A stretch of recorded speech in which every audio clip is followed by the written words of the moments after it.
아까 예배를 시작하기 전에 불렀던 그 찬양, 주 음성에는 참 기쁨 없도다. 날 사랑하신 주 늘 계시옵소서. 기쁘고 기쁘도다 항상 기쁘도다. 나 주께 왔사오니 복 주옵소서. 그런데 저는 이 찬양을 한때에는 의도적으로 다 좀 피했습니다. 왜냐하면 복 주옵소서라고 하는 게 꼭 기복신앙 같은 그러한 생각이 제 개인적인 제가 잘 모를 때에는 그러한 생각이 들었었기 때문입니다. 그런데 제가 말씀에 대하여 알고 또 하나님에 대해 알고 성경이 우리에게 무엇을 하나님께서 우리에게 무엇을 말씀하는지를 제가 점점 깨달아가면서 우리에게는 복이 필요하다라는 것을 제가 깨닫게 됩니다. 근데 그 복은 다른 복이 아니라 하나님이 바로 복이시다라는 것을 하나님이 바로 복이셔서 우리에게는 하나님이 필요한 자입니다. 우리 모두는 하나님이 필요한 자 아닙니까? 사실 우리가 구원을 받았다라는 것도 하나님을 통해서 우리가 얻게 되어지는 것입니다. 우리는 세상의 많은 것들을 구해서 이 길로 가고 저 길로 가고 저 방향으로 가고 이 방향으로 가고 이스라엘 백성이 호세아에서는 하나님께서 이스라엘의 범죄를 음행으로서 말씀하십니다. 남편과 아내 사이의 관계에서의 그러한 죄가 바로 음행이기 때문에 남편만을 바라보는 것이 아니라 세상의 온갖 것들을 바라보는 것이 바로 부부관계에서 음행 아닙니까? 하나님께서 그래서 이스라엘 백성에게 너희가 나에게 음행을 행하였도다. 죄를 범하였도다. 그래서 그들은 어떠한 일을 행합니까? 하나님을 바라보는 것이 아니라 바알, 아세라, 그모스, 해와 달, 온갖 종류의 그러한 우상들, 알기만 하면 모든 우상들을 다 수입해서 그들은 섬기겠다. 이들이 갖고 있던 마음이 바로 이것이었습니다. 하나님을 구한다라고 하지만 하나님을 구하지를 않습니다. 그런데 그들이 왜 그러한 음행을 행할까요? 왜 신랑이신 하나님만을 의지하지 않을까요? 복의 개념이 잘못됐기 때문입니다. 복의 정의가 잘못됐기 때문입니다. 참된 복은 하나님이신데 복을 주시는 분은 하나님이신데 그들은 하나님을 구하지 않습니다. 그래서 그들은 여러 다른 데로 다 가는 것입니다.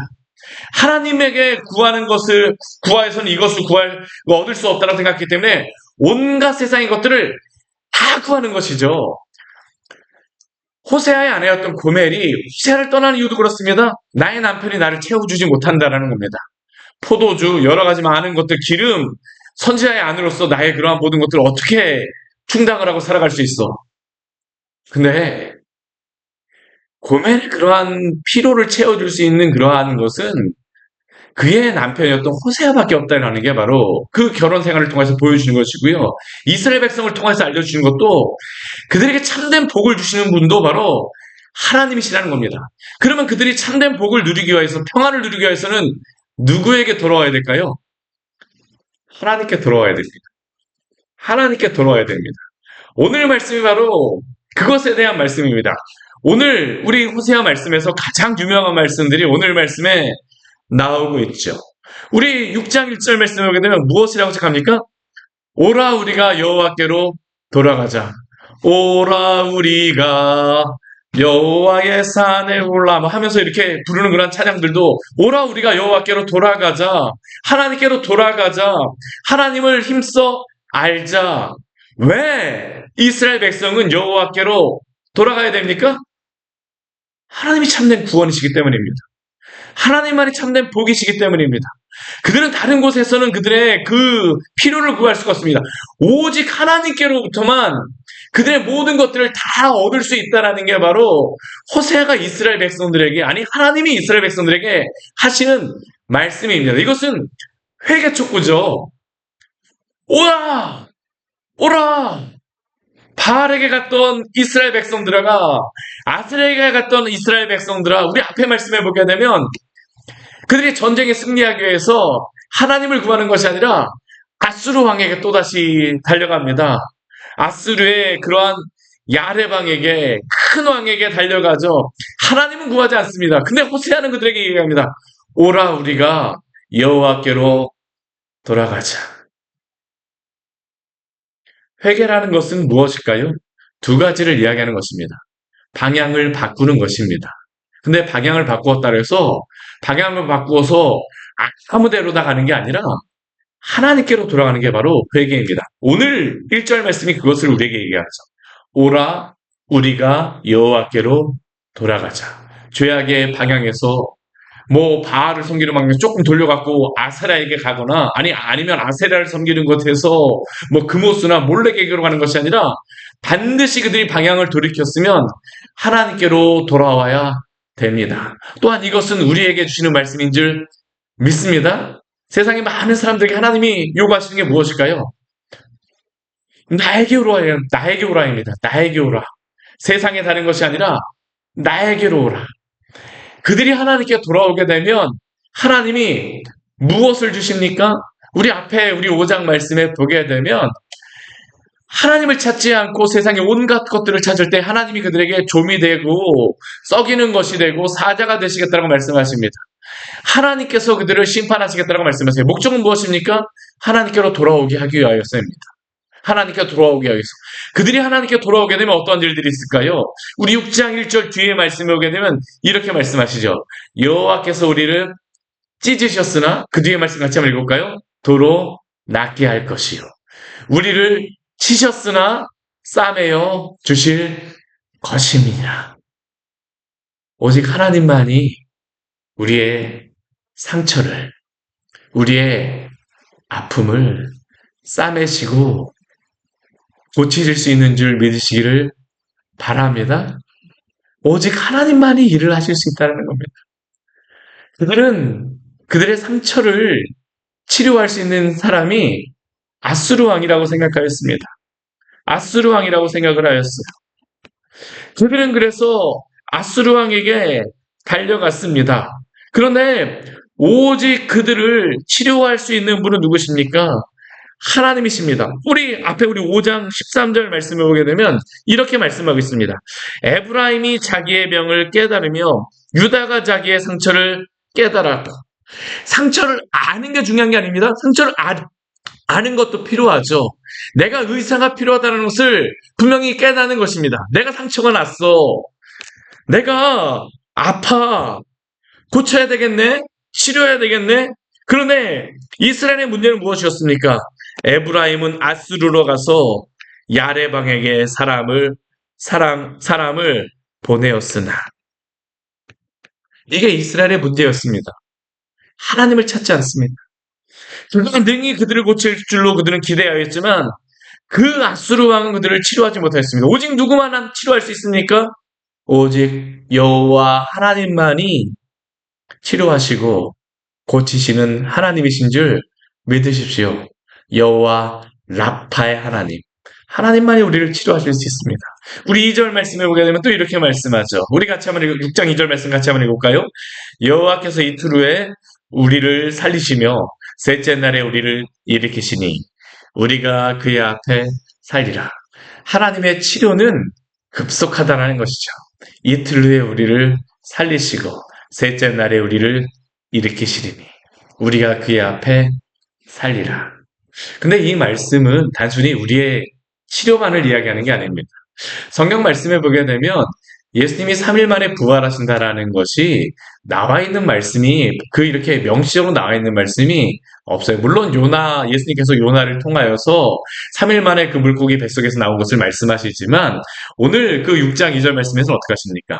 셋째 날에 우리를 일으키시리니 예수 그리스도가 3일 만에 살아나시고 부활하심으로 우리에게 부활의 그 소망을 주심을 믿으시기를 바랍니다. 오직 예수 그리스도밖에 없다라는 겁니다. 하나님밖에 그들을 치료할 분이 없다라는 것을 하나님께서 오늘 말씀을 통해서 우리에게 알려주십니다. 그러므로 그들이 알아야 될 것은, 그들이 행해야 될 것은 무엇입니까? 오늘 3절 말씀에 이렇게 말씀합니다. 우리 3절 말씀도 같이 한번 읽겠습니다. 그러므로 우리가 여호와를 알자. 힘써 여호와를 알자. 여기까지만 읽겠습니다. 그러므로 그들에게 필요한 것은 무엇입니까? 하나님을 아는 것입니다. 그들을 치료하시는 분, 그들을 고치시는 분은, 그들을 살리시는 분은 여호와 하나님밖에 없다는 것을 그들은 알아야 합니다. 참 사랑은 누구에게만 있습니까? 하나님에게만 있습니다. 세상의 사람들에게서 사랑을 구하였지만 그 사랑이 그들을 살리는 사랑이 아닙니다. 오직 누구만이 그들을 살리는 사랑입니까? 여호와 하나님입니다. 그래서 호세아는 그들에게 이야기하죠. 그러므로 우리가 여호와를 알자. 힘써 여호와를 알자. 사랑하는 성도 여러분, 저와 여러분은 힘써 여호와를 알기를 원합니다. 하나님만이 우리를 구원하시는 분이십니다. 하나님만이 우리를 살리시는 분이십니다. 하나님은 어떠한 분이십니까? 우리 뒤에 말씀에 오게 되면 하나님이 어떠한 분이심을 이렇게 말씀하시죠. 그의 나타나심은 새벽빛같이 어김없습니다. 하나님을 힘써 알려고 하는 사람들에게요. 하나님은 당신은 반드시 자신을 보여주시며 자신을 나타내시는 줄 믿으시기를 바랍니다. 잠언 8장 17절 말씀에 보게 되면 이러한 말씀이 있습니다. 나를 사랑하는 자들이 나의 사랑을 입으며 나를 간절히 찾는 자가 나를 만날 것이니라. 그러므로 우리가 여호와를 알자. 힘써 여호와를 알자. 힘써 여호와를 알기를 소원하며 구하는 자들에게 하나님의 나타나심 어떻습니까? 새벽빛같이 어김없습니다. 시간이 되게 되면 반드시 해가 떠오릅니다. 오늘 밖에 보게 되면 아직까지 어둡습니다. 우리 여름에는 지금 환한 가운데 우리가 새벽 예배를 드려왔지만 지금 어두워요. 그러나 지금 어둡다라고 해서 새벽빛이 안 오는 것이 아닙니다. 반드시 새벽빛은 옵니다. 하나님이 그렇게 창조하셨어요. 하나님의 나타나심도 그렇습니다. 그의 나타나심은 새벽빛같이 어김없나니. 또 그 뒤에 보게 되면 하나님은 어떤 분이십니까? 비와 같이 땅을 적시는 늦은 비와 같이 우리에게 임하시리라. 이스라엘은 반드시 비가 오는 두 때가 있습니다. 언제냐면 이른 비와 늦은 비입니다. 10월이 되게 되면요. 10월에 그 초막절, 우리로 그 추석인데요. 그들이 초막절을 지낼 때에 한 가지 하는 그런 축제가 있습니다. 이 초막절의 축제를 하면서도 그 물의 축제, 비의 축제를 그들이 합니다. 근데 그 물의 축제를 할 때 그때 어떤 일이 있냐 하면 그 즈음에 무엇이냐면 이른 비가 내리는 것입니다. 가을이 시작되면서 이 추수가 끝나면서 이 이른 비가 내려요. 그러면 이 이른 비가 내리게 되면 그들은 무엇을 하냐면 보리와 밀을 거둘 수 있도록 땅을 가는 일들을 하는 겁니다. 이른 비가 반드시 내려요. 또 언제 또 비가 내리냐면 늦은 비가 내립니다. 추수를 앞두고 봄에 한번 비가 내리는 것입니다. 곡식이 마지막에 잘 여물 수 있도록 이 늦은 비를 하나님께서 주시는 것이죠. 이 비는 꼭 내립니다. 하나님의 나타나시면 어떠십니까? 새벽빛같이 어김없이 땅을 적시는 늦은 비와 같이 우리에게 임하실 줄 믿으시기를 바랍니다. 이것은 하나님의 무엇을 나타내는 거냐면 하나님의 헷세드를 나타내는 것입니다. 하나님의 인애, 은혜, 그들이 살아남는 것, 그들이 살 수 있는 것은 하나님의 사랑 때문입니다. 제대로 된 강한 없는 이스라엘 땅에서 그들이 농사를 짓고 살아갈 수 있는 이유는 딱 한 가지예요. 하나님이 이른 비와 늦은 비, 날마다 그 태양을 그들에게 비추어 주기 때문입니다. 하나님이 그들의 모든 것들을 먹이시고 입히십니다. 이것은 무엇일까요? 하나님의 은혜입니다. 헤세드. 이 헤세드라고 하는 것은 제가 여러 번 말씀드렸지만 언약적인 사랑입니다. 이 언약적인 사랑이라는 것은 신실하심이 이 안에 있는 것입니다. 변하지 않습니다. 하나님이 항상 그 약속대로 그 약속을 지키십니다. 그 자리에 항상 계십니다. 그래서 저는 하나님의 사랑이 샘과 같다라고 생각합니다. 우리 교회가 광야의 샘교회인데 광야에 가게 되면요. 그들이 살 수 있는 방법은 딱 한 가지입니다. 그들이 여행을 할 때 샘을 찾아다니면서 여행을 하는 겁니다. 여기에 가면 샘이 있어. 저기에 가면 샘이 있어. 그리고 그들이 그곳에 가게 되면 반드시 무엇이 있습니까? 샘이 있습니다. 샘이 있어요. 하나님의 인자하심과 은혜가 이것입니다. 우리가 아무리 범죄하였다 할지라도 이스라엘이 아무리 범죄하였다 할지라도 하나님은 인자하심으로 날마다 그 은혜를 베풀어 주십니다. 변하지 않으시는 그 하나님의 신실하심. 그들이 살 수 있는 것은 하나님의 신실하심 때문입니다. 그래서 그들은 하나님께로 돌아와야 되죠. 근데 문제는 무엇일까요? 하나님의 사랑은 동일합니다. 근데 문제는 이 사랑을 찾지 않는 이스라엘이 문제인 것입니다. 이스라엘의 착각은 무엇이냐면 나에게는 복이 필요해, 나에게는 이것이 필요해, 나에게는 이것이 필요하면서 하나님이 이것을 주시지 않는 분처럼 그들은 생각하지만 아니요. 하나님은 날마다 주시는 분입니다. 문제는 무엇이냐면 그들이 하나님을 찾지 않는다라는 게 바로 그들의 문제였었죠. 오늘 4절 말씀에 하나님께서 그것을 말씀하세요. 하나님의 인자하심과 그 하나님의 은혜, 그들에게 돌아와야 된다고 알아야 된다고 말씀하신 다음에 하나님이 이스라엘의 그 죄에 대해서 말씀하시는 무엇이 죄입니까? 하나님이 에브라임에게 물으십니다. 내가 내게 어떻게 하려? 나는 이렇게 날마다 인애를 베푸는 자인데, 은혜를 베푸는 자인데, 내가 도대체 무엇을 더 해야 되는데, 내가 내게 어떻게 하랴? 또다시 유다에게 질문하십니다. 내가 내게 어떻게 하랴? 두 번째나 질문하세요. 내가 내게 어떻게 하지? 내가 내게 어떻게 하지? 하나님이 이미 다 주시는 분이십니다. 약속하시고 오기만 하면 됩니다. 그냥 오기만 하나님은 벌써 다 준비가 되어 있는데 이들이 오질 않아요. 내가 내게 어떡하랴? 내가 내게 어떡하랴? 이스라엘의 그러한 상태는 어떠한 것일까요? 우리 4절 뒤에 말씀해 보게 되면 이 말씀이 참 재미있는 말씀이에요. 참 안타까운 말씀이죠. 재미있는 말씀이죠. 안타까운 하나님의 마음을 나타내는 것이죠. 내가 내게 어떡하랴?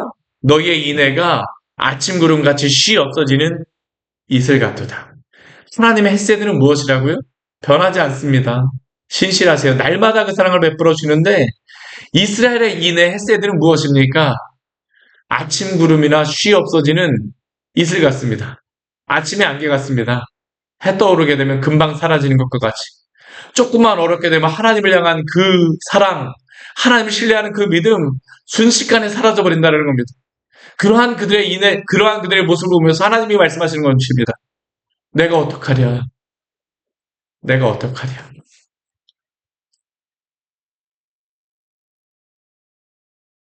하나님이 6장 6절 말씀을 보게 되면 이렇게 말씀하시죠. 굉장히 유명한 말씀입니다. 예수님께서도 말씀하셨죠. 우리 6절 말씀 같이 한번 읽을까요? 나는 인애를 원하고 제사를 원하지 아니하며 번제보다 하나님을 아는 것을 원하노라. 예수님께서 이 말씀을 마태복음에 보게 되면 두 번씩이나 말씀하세요. 마태복음 9장 13절 말씀에도 너희는 가서 내가 긍휼을 원하고 제사를 원하지 아니하노라 하신 듯이 무엇인지 배우라. 나는 의인을 부르러 온 것이 아니요 죄인을 부르러 오노라 하시고 마태복음 12장 27절 말씀에도 보게 되면 나는 자비를 원하고 제사를 원하지 아니하신다라고 말씀하십니다. 이스라엘 백성의 착각은 무엇일까요? 하나님이 제사만을 원하신다라고 생각합니다. 내가 이 정도만 하게 되면 하나님은 당연히 나에게 무엇인가를 주셔야 된다고 생각을 해요. 하나님과의 사귐은 없습니다. 이스라엘 백성이 왜 인애가 없습니까? 하나님과 사귐이 없기 때문입니다. 결혼 생활이라고 하지만 하나님하고 대화를 한마디도 안 합니다. 하나님을 남편으로 인정하지도 않습니다. 그 인애를 보여주지도 않습니다. 신뢰하지도 않습니다. 근데 그들은 무엇만 합니까? 나는 제사만 드리면 되지. 양과 소만 가지고 가면 되지. 나는 이것만 하면 되지. 내가 구원을 받기 위해서는 이것을 하면 되지. 이것은 흡사 무엇과 같냐 하면 우리가 하나님 앞에서 구원을 받기 위해서 내가 무엇인가를 행해야 된다고 생각하는 것입니다. 내가 이것을 하고 저것을 하고 무엇을 하고. 근데 착각하지 말아야 될 것은 우리의 구원은 오직 하나님의 은혜로만 받는 줄 믿으시기를 바랍니다. 우리의 구원은 하나님의 은혜입니다. 제사 때문이 아닙니다. 심지어 하나님께서 명령하신 제사와 여러 가지 제사법이라 그 제사법 때문에 그들이 구원을 받는 것이 아닙니다. 그들이 구원받는 것은 무엇일까요? 인애입니다. 이 인애는 그들의 인애가 아니라 하나님의 인애입니다. 오직 하나님의 인애, 하나님의 자비하심, 하나님의 긍휼하심만이 그들을 구원할 수 있다라는 것이죠. 왜 그렇습니까? 우리 6장 9절 말씀에 보게 되면 이렇게 말씀합니다. 그러므로 내가 선지자들로 그들을 치고 내 입의 말로 그들을 죽였노니 내 심판은 미처럼 나오느니라. 왜 하나님이 이렇게 심판을 하셔야만 합니까? 그들은 앞에 나와 있는 것과 같이 하나님을 향한 인애가 없습니다. 하나님을 향한 신뢰가 없습니다. 하나님을 향한 믿음이 없습니다. 그들의 그 모습은 날마다 그 이율배반적이고 앞뒤가 다른 그러한 모습이면 날마다 죄악을 해갑니다. 하나님이 그들을 구원하실 이유가 없습니다. 날마다 그들은 죄악으로 달려갑니다. 그들이 제사를 행하여서 구원을 받는다는 거 아니요. 그들이 오직 구원을 받는 방법은 무엇입니까? 하나님의 긍휼하심만이, 하나님의 인애만이, 하나님의 은혜만이 우리를 구원하신 줄 믿으십시오. 이게 바로 6장 6절의 말씀입니다. 나는 인애를 원하고 제사를 원하지 아니하며 번제보다 하나님을 아는 것을 원하노라. 이스라엘 백성은 어떠한 사람들입니까? 우리 7절부터 11절까지의 말씀을 보게 되면 이스라엘 백성들의 모습에 대해서 말합니다. 그들은 아담처럼 언약을 어기고 거기에서 나를 반역하였느니라. 이 아담이라고 하는 것이 여러 가지로 해석을 할 수 있어요. 지역적으로 이스라엘 지역에 보게 되면 아담이라고 하는 곳이 있습니다. 요단강 쪽에 아담이라는 지역이 있고, 근데 저는 이것을 그렇게 많은 분들이 이렇게 해석하시는데, 저는 이거를 그렇게 생각하지 않고요. 진짜 아담이라고 생각합니다. 아담. 첫사람 아담. 아담은 어떠한 사람이었습니까? 하나님과의 그 약속을 어겼잖아요. 아담 이후로 우리는 어떠한 자입니까? 다 범죄한 자입니다. 우리는 아담 안에서 다 범죄하였습니다. 아담이 머리가 됨으로 말미암아 우리는 다 범죄한 자이죠. 그 결과로서 나오는 것은 무엇입니까? 길르앗은 악을 행하는 자의 고울이라. 길르앗 지역도 예외가 아닙니다. 그 지역에 사는 모든 사람들도 다 죄인이죠. 우리 9절 말씀을 보게 되면 어떠한 사람도 죄인입니까? 제사장의 무리가 세겜길에서 살인을 합니다. 세겜 땅도 이 살인이 일어나는 지역입니다. 근데 그 일을 행하는 자가 누구입니까? 제사장들입니다. 제사장도 예외가 아니라는 것이면 누구도 하나님 앞에서 이 죄에서 벗어날 수 있는 사람은 한 명도 없습니다. 하나님이 10절 말씀에 보면 뭐라고 말씀하십니까? 이스라엘 집에서 가증한 일을 보고 에브라임은 그것에 음행하고 이스라엘은 더럽혀진 것을 하나님은 보고 계십니다. 유다는 어떻습니까? 11절 말씀을 보면 추수할 일을 하나님이 정하였다고 말씀하십니다. 이스라엘 땅에 살고 있는 누구도 하나님의 이 심판과 하나님의 그들의 죄에서 벗어날 수 있는 사람은 아무도 없습니다. 그러면 그들은 어떻게 구원을 받을 수 있습니까? 우리는 하나님의 은혜 때문에 구원을 받을 수 있는 줄 믿습니다. 오직 하나님 때문입니다. 나는 인애를 원하고 제사를 원하지 아니하노라. 그래서 오늘도 하나님께서 우리에게 말씀하십니다. 세상의 다른 곳으로 돌아가는 것이 아니라 오라 우리가 여호와께로 돌아가자. 그가 우리를 찢으셨으나 도로 낫게 하실 것이요. 우리를 치셨으나 싸매어 주실 것이요. 이틀 후에 우리를 살리시며 셋째 날에 우리를 일으키시니 그의 앞에서 우리가 살리라. 그러므로 우리가 여호와를 알자. 힘써 여호와를 알자. 오늘도 하나님을 힘써 하시고 주께로 돌아가시기를 축원합니다. 같이 기도하도록 하겠습니다. 하나님 아버지, 오늘 말씀을 통해서 우리에게 귀한 은혜를 주니 감사를 드립니다. 제가 이 새벽에 너무나도 빠른 말로 목청껏 외쳤습니다.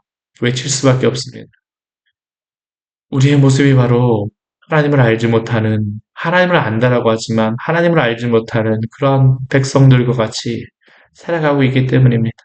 세상의 많은 사람들이 나는 모든 것을 다 알고, 심지어는 하나님조차도 사람이 만들었다라고 이야기합니다. 종교조차도 인간이 만들었다라고 합니다. 나는 모든 것을 다 한다라고 이야기합니다.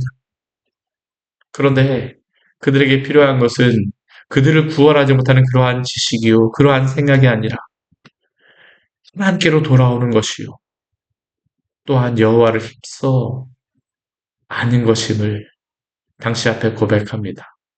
오 주여, 당신께서 당신의 신실하신 그 인자하심을 따라 오늘도 우리에게 은혜를 베풀어 주시고, 많은 자들이 주님을 떠났으나 그들이 주님께 돌아올 수 있는 그 부흥의 때, 은혜의 때를 허락하여 주시옵소서.